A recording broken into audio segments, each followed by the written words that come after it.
Hello everyone and welcome back to Dragalia Foundry. For today's video, we're going to take a look at the new event preview we got for the Hunt for Harmony. Now it looks like my prediction was wrong and this is not a story event, this is actually another facility event and it starts very soon on March 31st. So in this event, we're going to fight off against flame element bosses and we'll be able to build a water facility that powers up our water element adventurers. That's very exciting because the last water facility and only water facility we got was last year during Dragalia, so whether you are a new or existing player, that should help you out. Water needs all the power it can get for High Brunhilde right now, so I'm really excited to see this facility come out. Now, if you can't tell from the title, this is definitely an Easter-themed event. We hear that it relates to the Sylvan's Vernal Banquet, where rabbit-eared people from far and wide gather to celebrate, and the main event is an egg hunt. What's more exciting to me though is that it said Cerise and Luca feature prominently in the story. And it's about time Luca gets some more shine and gets his own feature in a story, gets the starring role. I'm really glad he's been given the spotlight more and more with these events, because if you didn't know, during the first year of the game, he really didn't show up a whole lot in the raids, in the facility events that we got. So it's nice for him to actually show up and have his one-liners, have his quips, have his quirkiness, his pranks. I'm really glad he's going to be in the event. And it's said that these characters are his childhood friends. So the woman here looks really cute. She has a quiver, so maybe she's an archer. And this character has what looks like a bow, although I also get staff user vibes from them. So we don't know anything about the banner yet. Presumably these will all be water element and this will be a water element dragon. Hopefully it's one that boosts HP since we're lacking that in the gacha pool. Besides that, one other detail I'd point out is that this ends on April 12th. So if you need even more reason to wait to use your Dream Summon ticket, this is another reason. You don't want to pull on that Dream Summon special until you see what you get from this banner and now from the next banner, because we're going to get another banner for the duration or during the duration while you have that Dream Summon active. So definitely wait on that. Hopefully you haven't pulled yet and you don't get a duplicate if you did pull. Besides that, we get a little bit more information about the characters. One of them is called Lara Noah, the other one is called Silas, and we also see a third character, so perhaps this banner will have 2 4-stars and a 5-star, 2 5-stars and a 4-star, maybe a 5-star, a 4-star, and a 3-star. We don't know any of that, and we don't know if this is going to be limited time or not. There's precedent going either way. The Lunar New Year banner, that was a holiday, but those characters like Linyu, they weren't limited time. And in contrast, the regular New Year banner, those were original brand new characters like Ieyasu, but they were limited time, they were seasonal. So just because these are not alts doesn't mean they're guaranteed to not be limited. They might be, and we should find out tomorrow. Now besides that, I have to take a look at this facility because this is for sure the cutest facility we have ever gotten. It is the Dragon Yada, and I just want a plush of this or an accessory that I can equip to my adventurers. I really expected we would get like an Easter bunny or an Easter basket, but no, we're going to be getting paper mache to build a Dragon Yada. And as far as I know in my life, piñatas have never really been a part of Easter for me, but if that is a tradition for you, let me know. I've never heard of that. Piñatas have always been a birthday thing for me, but either way, it's cool to see this crossover, and this is the most adorable facility, so I'm really pumped to build this facility and have it feature a prominent place in my Halidom.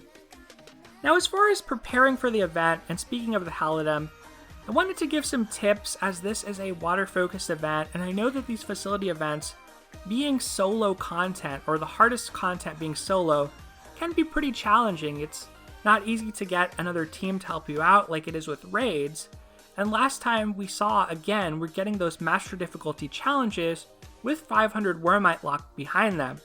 So if that is going to be the case going forward, I think it is important that we think about how best to clear those, especially if you are a newer player or don't have that deep of a water pool or a water team. So I want to reference you to a really good guide that was posted on Reddit that's about master challenge battles in general by user Lepony. This is very thorough, very complete, so consider this your homework take a look at that post. I think it's a great post and a great resource. If you were struggling to clear the Master Challenge battle last time, that will give you some tips about team building, preparation, that I think can make a big difference. So I want to shout out to that and give you that reference. The link is in the description below. What I will add is a little bit of commentary about water in particular, because water has a lot of tools to take on facility events, and is probably one of the richest elements when it comes to challenges like that. So we're going to go into the collection, and I'll talk about some of the adventurers and dragons' weapons I think that are standouts. The other thing I'll say is that this is a good time to be leveling up your water altars. Start putting your smith worms on them. Of course, you're going to want one smith worm for the event facility itself, and you're going to get those materials to level up the event facility from the boss battle and the extra boss battle, not the challenge battle. So keep that in mind when you start this event come Sunday. But as for adventurers, I think are standouts. At 3-star, I want to throw some spotlight on Sabella, Ricard, Jacob, Rex, and Zardan. So Zardan, will start with him. He is a sword unit, and sword units have powerful force strikes. He has 2 attacking skills. They are great for breaking the boss if they are under your control. Zardan also has full HP equals strength, which is somewhat hard to maintain, but if you are trying to get this facility event down to a science and you know where the waves spawn, it may be possible to actually keep this up. As for Rex, Rex's main utility is his 2 attacking skills and his defense ability. His actual ability of Gauge Inhibitor isn't that relevant, but just like with Zardan, he has Burn Res, so these 2 would be great if the boss primarily inflicts burn. Last time we had a water facility event, the boss actually did both burn and stun, so we can't be too sure what's going to happen. Now Jacob has a Lance ability, that's HP that will help your team survive, has skill prep, that means he can cast his skills sooner, but the main thing I like about Jacob is he can actually bog the boss, if the boss can be inflicted with bog. This is a very powerful effect, and it'll mean that your team does a lot more damage to the boss. So if you're struggling to actually kill the boss, this would be very helpful. Mercenary Guard can also help your team survive. Now Sabella is awesome because she has this shield that is on a very fast cooldown. This will also help a lot with your AI survival. So even though Sabella's DPS isn't the greatest, her ability and that shield, this last recovery, which can come into play when her HP is low and keep her alive, make her an amazing tank, and she'd be best if there is a stun-focused boss. Ricard also has stun res. The main noteworthy aspect of Ricard is he has 2 healing skills. It's pretty rare to have on a healer, especially one at 3-star. I think he's one of only 2 characters that has that along with Estelle. So Ricard is great if you want to run a healer in your composition. I'm less high on Geroda and Wake. Wake, because he has a lower defense being ranged, he can't really inflict bog, which is his main asset. As a 3-star, he has to be promoted to do that. He doesn't have a great ability. And Geroda, basically because he has low HP, he's very squishy. If he's under your control, he could be used to good effect. But those are the 2 I'm a little bit less high on. Pietro is also a natural 3-star, but Pietro doesn't have burn or stun res, which could make him a liability unless he's under your control. The defense ability will be helpful. His skill is good for clearing out mobs, and his second skill, that shield, is always useful for these events when you're trying to protect your AI. So those are some considerations about the 3-stars. As far as the 4-stars go, when it comes to stun res, Karina and Luther are standouts. So Luther has an ability that can debuff the enemy. That's pretty good, and he has an area of effect kind of spin attack as his first skill. If he is promoted, he even gains striker strength, but I wouldn't recommend promoting someone just to handle a facility event unless you have exhausted all your options.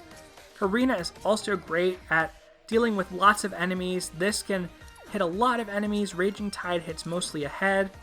But Karina can also have some pretty good sustain if you have a user who can buff your defense on your team. And she has stun res. Another character with stun res that you may have access to is Dragalia Xander. Dragalia Xander can freeze enemies.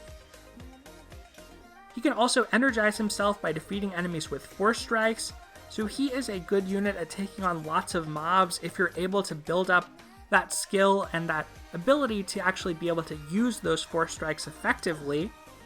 As far as burn res goes, some of the candidates we have are Celiera and Elisanne with 50% burn res. It's not 100%. Elisanne is always going to be amazing as an AI because she can cast this buff as soon as it becomes available. That will power up your whole team. You might be a little worried about her getting burned. That is a liability. But her HP co-ability is also really nice. It just makes me realize there are so many good lances within the water pool. I don't have Xainfried, he's another good lance, and I don't have Ursum, he's a good dagger. Both of them have burn res too. Dragalia Nefaria has burn res. She is a little bit clunkier to use in my opinion. She can cast the shield on her teammates using a Force Strike, but it takes a while to actually charge that up. And as a bow unit, it can be hard when you get surrounded by mobs sometimes to deal with them or to target the right enemy. So I'm not as crazy about her, but I think she could also be used to good effect.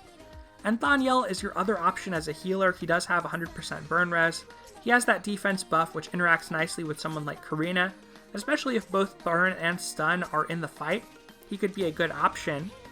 Now for your 5 stars, Xander is absolutely a beast at all of these facility events, primarily because he can strengthen himself using Force Strikes to defeat lots of small enemies. His Force Strikes are also more powerful than other adventurers. So Xander is an absolute beast. Dragalia Cleo, if you have her, likewise, very good candidate, very powerful in general, high strength, stun res of 100%. And then finally, Lily, among the 5 stars I have, great area of effect attacks, burn res of 100%, great if you control her because you can keep her at full HP. So there are a ton of options for water adventurers that I think are really good. Hopefully this will help you when you decide who you want to put on your teams. Depending on what you're struggling with, those survival co-abilities can really make a difference. Dragons is where water suffers a bit though, because if you don't have access to Vojanoi, or one of the 5-star dragons like Leviathan or Jeanne d'Arc, you might not have a lot of opportunities to boost your strength, and you really want a strength-focused dragon on your lead adventurer. So Poliahu might be your next best option since it can provide up to 20% strength once it's max unbound, but the free dragons Mercury and Peng Lai only provide HP and not a whole lot of it, so that could be a liability. It might mean that you want to bring in an off-element lead with a strength dragon. That could be possible depending on the nature of the fight. So that is one thing to look out for. Look who is on focus on that banner as far as 4-star water dragon. But even if you have one copy of Vojanoi, I think that could be enough for you. The one last thing I'll say is there are actually some great Void Battle weapons from beating the Manticore, which could be used in this fight to good effect. So there is a dagger, and all of these weapons have these same abilities that has Slayer Strength, which means you're going to be able to power up that character for every 5 enemies defeated in the quest, up to 5 times per quest. So you can stack basically 20% strength on a character just by defeating lots of mobs. This also has another ability of 5% extra strength when your HP is above 70%. So this series of weapons could be great for this facility event. You need basically a smithy level of 5 in order to craft these, and you need a Halidom level of 4 to get a smithy level of 5, and you need a facility level of 100 to get a Halidom level of 4. So all of that might not make sense, but basically if you can craft this stage, these tier 2 4-star weapons, then you will also be able to craft those void weapons. And that's kind of the stage you want to be at in general for actually clearing these facility events.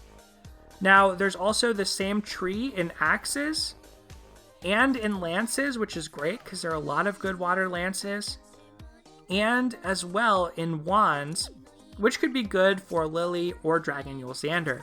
So I just want to point out those are some amazing tools for this event, potentially.